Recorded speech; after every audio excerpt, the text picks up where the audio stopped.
আমার বাবা দীর্ঘদিন নীলকমল ইউনিয়নের সভাপতি ছিলেন। সাবেক সভাপতি আবুল কাসেম চেয়ারম্যানের সাথে আমার বাবা একসাথে বিএনপির রাজনীতি করতেন এবং জিয়াউর রহমানের সাথে আমার বাবার খুব সম্পর্ক ভালো ছিল। এদেশের সম্ভবত সকল মানুষই এটা অনুভব করে, এটি আমাদের পরম পাওনা।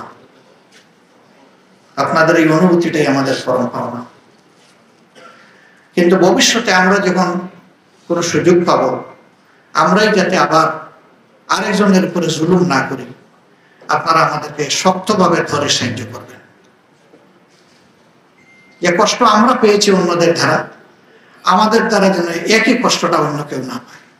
আসসালামু আলাইকুম বন্ধুরা, আশা করি সবাই ভালো আছেন। আল্লাহর অশেষ রহমতে আমিও ভালো আছি। শুরুতে যে ভিডিওটি দেখলেন, আজকের ভিডিওটি খুবই গুরুত্বপূর্ণ। আশা করি শুরু থেকে শেষ পর্যন্ত আমাদের সাথেই থাকবেন। ভোলা চেয়ারপারসনে চেয়ারম্যানের বাড়িতে হামলা হয়েছে। হামলাটি করেছে মাইকিং করে। জানা গিয়েছে যে বিএনপি, যে চেয়ারম্যানের বাড়িতে হামলা হয়েছে তিনি বিএনপি নেতা, এবং অবাক করা বিষয় হচ্ছে যে তার বাড়িতে যারা হামলা করেছে তারাও বিএনপির নেতা, এবং বিএনপি নেতার নেতৃত্বে তার বাড়িতে এই ব্যাপক হামলা হয়েছে। তো আমাদের যে প্রশ্ন, যে দীর্ঘ 16টি বছর আওয়ামী লীগ সরকার ক্ষমতায় ছিল, ছাত্র আন্দোলনের মাধ্যমে তাদেরকে পতন করানো হয়েছে। তো সাধারণ মানুষ তাদের আসলে উপরে সন্তুষ্ট না থাকায় কিন্তু আওয়ামী লীগ সরকারের পতন করা হয়েছে বা পতন হয়েছে।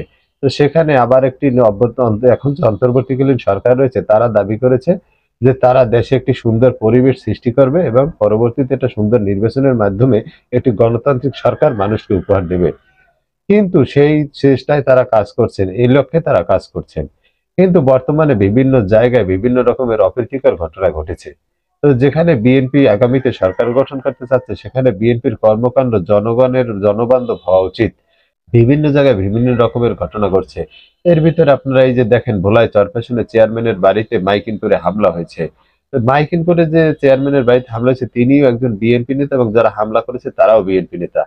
ক্ষমতায় আসার আগেই যদি তারা এই ধরনের কর্মকাণ্ড করে, তাহলে মানুষ কিভাবে তাদেরকে ভোট দেবে? তো চলুন, সেখানে যে বিষয়টি ঘটেছে, চলুন আমরা সেই বিষয়টি আগে দেখে আসি। আমার বাবা দীর্ঘদিন নীলকমল ইউনিয়নের সভাপতি ছিলেন। সাবেক সভাপতি আবুল কাসেম চেয়ারম্যানের সাথে আমার বাবা একসাথে বিএনপির রাজনীতি করতেন এবং জিয়াউর রহমানের সাথে আমার বাবার খুব সম্পর্ক ভালো ছিল। আমার বাবাকে জিয়াউর রহমান কৃষি পুরস্কার দিছে বরিশালে, সেই সুবাদে আমরা বিএনপি করি। কিন্তু গত পরশুদিন চেয়ারপারসনের আলমগীর মার্দিয়ার নেতৃত্বে নরওয়েজ বাবুল মাইকিং করছে যে আমরা গোসেরহাট ইউনিয়ন পরিষদ দখল করব। এটা কি বর্তমান সরকার জনাব ইউনূস কি বলছে যে যেসব চেয়ারম্যান ভোটে হয়েছে ওইসব চেয়ারম্যান ইউনিয়ন পরিষদ দখল করবে? এটা তো বলে নাই। কিন্তু বিএনপি এটা কোথা থেকে পাইলো? তারা এই সত্যানিশ কর্মকাণ্ড কেন করলো?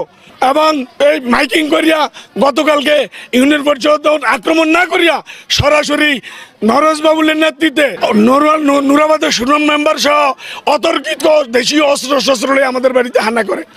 আমি বিএনপি করেছি, আমার উপরেই যদি বর্তমানে এই বিএনপি হামলা করে, তাহলে বর্তমান সরকার ডক্টর ইউনূস যে সন্ত্রাস দমন করছে, সেটা তো এক সন্ত্রাস দমন করছে, আরেক সন্ত্রাস নিজের উপর গাড়ি চাপিয়ে পড়ছে। এই ভিতরে আমার ছেলে দুইটা ঢাকা, আমার ভাগনা ছিল, নন্দেয়া ছিল। আমরা সামনের দরজা একটা সোফার উপরে বসে রয়েছি। বসে থাকার পরে ওনারা বাড়ি ঘেরাও দিয়া সব চারিপাশের লোক, তারপর জানলার গ্লাস ভাঙছে। ভাঙার পর তো বন্ধুরা, আমরা দেখলাম যে বিএনপি নেতার বাড়িতে যে হামলা হয়েছে, সেই হামলাটি বিএনপি নেতারাই করেছে, এমনটাই কিন্তু স্থানীয় লোক এবং যাদের বাড়িতে হামলা হয়েছে তারা দাবি করেছেন। তো আমরা আশা করব যে বিএনপি আগামীতে যদি জনবান্ধব হয়, মানুষের ভোট যদি অর্জন করতে চায়, অবশ্যই মানুষকে ভালোবাসবে এবং এই ধরনের কর্মকাণ্ড থেকে তারা বিরত থাকবে। এই ধরনের কর্মকাণ্ড করলে আগামীতে অবশ্যই বিএনপি থেকেও মানুষ কিন্তু মুখ ফিরিয়ে নেবে, এমনটাই আমরা আশা করি।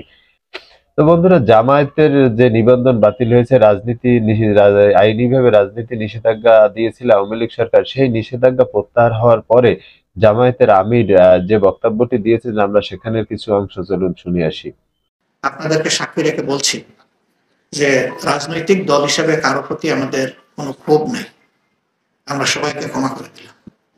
সাংবাদিকরা যেন তাদের স্বাধীন বিবেকের জায়গা থেকে কাজ করতে পারেন, এই পরিবেশটা নিশ্চিত করার প্রতিশ্রুতি তারা রাজনীতিবিদদের কাছে চান। আমি দায়িত্বই নেই, আলহামদুলিল্লাহ, আমার দলের পক্ষ থেকে আপনাদেরকে প্রতিশ্রুতি দিচ্ছি এবং এটা আপনারা ইনশাল্লাহ রেকর্ডে রাখবেন। কখনো যদি আমাদের হাতে এই সুযোগ আসে, আপনাদের যে প্রতিশ্রুতি আপনারা আশা করেছেন সেই জায়গাটাই এই দলকে পাবেন। এখান থেকে আমরা চুল পরিমাণে নড়ব না। আমাদের পক্ষে যাক বিপক্ষে যাক, আমরা সত্যের পাশে আপনাদের সাথে থাকবো। আসলে দেশটা আমাদের সবার, দায়িত্বটা একা রাজনীতিবিদদেরও নয়, একা সাংবাদিক বন্ধুদের নয়, সবার। এই দেশে যত মত পথ দল ধর্ম বর্ণ পেশা জানে গেছে, সবাই মিলে এই দেশটা। আসলে আমরা দেশের মানুষ, আমার খুব ব্যথা লাগে যখন একদল বলে পাকিস্তানি রাজাকার, আরেক দল বলে হিন্দুস্তানি রাজাকার। খুব কষ্ট পায়। কেন? আমার দেশের প্রিয় জনগণকে আমি আরেক দেশের দালাল বানাচ্ছি, রাজাকার বানাচ্ছি, কেন আমি এটা করব? এটা যারা করেন তাদের মানসিকতার পরিবর্তন হওয়া উচিত। যে জাতি নিজের নাগরিকের স্বীকৃতি দেয় না, সেই জাতি বিশ্বের দরবারে সম্মান পাবে কিভাবে? আপনাদের মতো আমারও দুনিয়ার কিছু কিছু দেশে যাওয়ার সুযোগ হয়েছে। সেই দেশের লোকেরা তাদের ভাষার বাইরে কারো সাথে কথা বলতে চায় না। ইন্টারন্যাশনাল ল্যাঙ্গুয়েজ যে দুই একটা আছে সেই ভাষা জানে কিন্তু বলে না। তারা তাদের জাতীয়তাবাদী এতটাই দৃঢ়, এবং আমরা দেখি যে তাদের জাতীয় জীবনে যখন কোনো বিষয় আসে সমস্যা হিসেবে, তারা মুহূর্ত দেরি করে না, এক হয়েছে।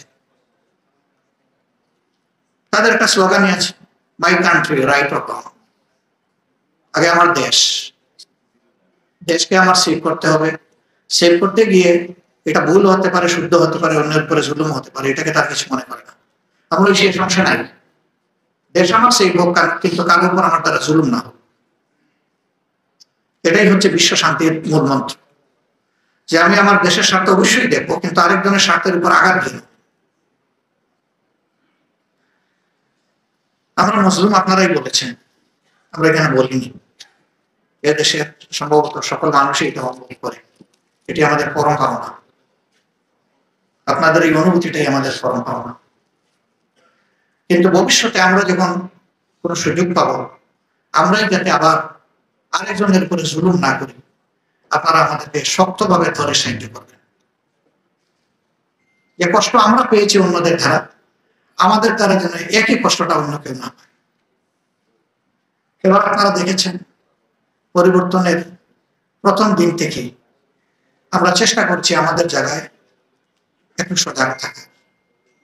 আমরা সকল ধরনের ধর্মীয় প্রতিষ্ঠান আমাদের যা সামর্থ্য আছে তাই নিয়ে আমরা দাঁড়াই গেছি, যে এখানে ধর্মের ভিত্তিতে কাউকে কোনো কিছু করতে দেওয়া হবে না। আমার যদি এই দেশে শান্তিতে বসবাস করার অধিকার থাকে, তাহলে অন্য সকল ধর্মের মানুষের ঠিক একই অধিকার। সমাজে একটা শব্দ চালু আছে, সংখ্যালঘু সংখ্যালঘু।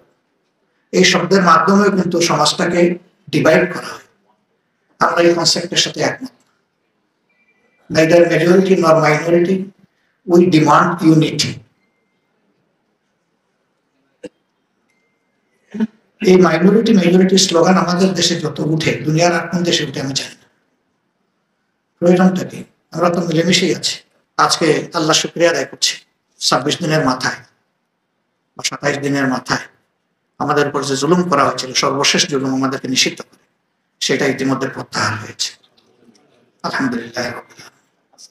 তো বন্ধুরা, আজকের ভিডিও এই পর্যন্ত। দেখা হবে আগামী ভিডিওতে। সেই পর্যন্ত ভালো থাকবেন এবং নিয়মিত সকল সংবাদ পেতে আমাদের চ্যানেলটি সাবস্ক্রাইব করে আমাদের পাশেই থাকবেন। যদি এই ভিডিওটি ভালো লাগে অবশ্যই লাইক, কমেন্ট করে, শেয়ার করে অন্যকে দেখার সুযোগ করে দেবেন। দেখা হবে আগামী ভিডিওতে। আল্লাহ হাফেজ।